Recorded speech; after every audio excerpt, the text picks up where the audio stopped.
बेटी अब तू लोगन के हम पढ़ा ना सकीला बेटी, काहे कि केहू से कर्जा मांगला के बाद भी नहीं खे देत। कहाँ जाई का करी कुछ हो समझ में नहीं खे आवत बेटी। ना पापा ना, राउर सपना पूरा होई आगे, राउर सपना पूरा होई आगे।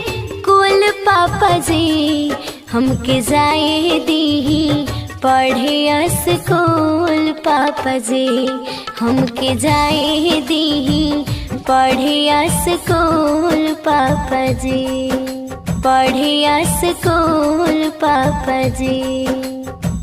पढ़ लिख जाइब अफसर बन के आइब गाँव जी, जवन लोगवा गारी देता उहे छुई पाऊँ जी।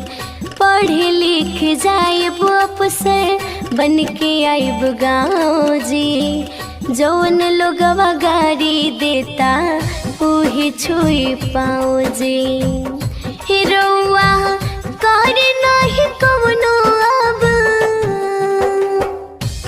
रौआ कर नाही कवनो अब भूल, पापा जी हमके जाए दी पढ़े स्कूल, पापा जी हमके जाए दी पढ़े स्कूल, पापा जी। देखी कर नाम लगली दुनिया में ओ बेटी, पचते है ओहो जे दावेलन नारेटी। देखी कर नाम लगली दुनिया में ओ बेटी, पचते है ओहो जे दावेलन नारेटी।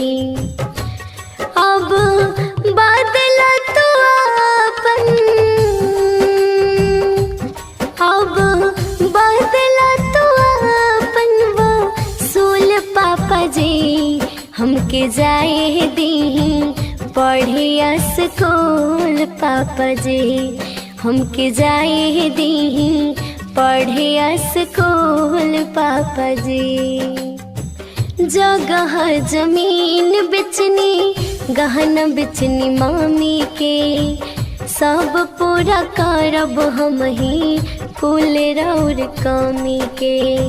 जगह जमीन बेचनी गहना बेचनी मामी के, सब पूरा करब हम ही कुल राउर कामी के। कसम खा के काहे फाके ना दे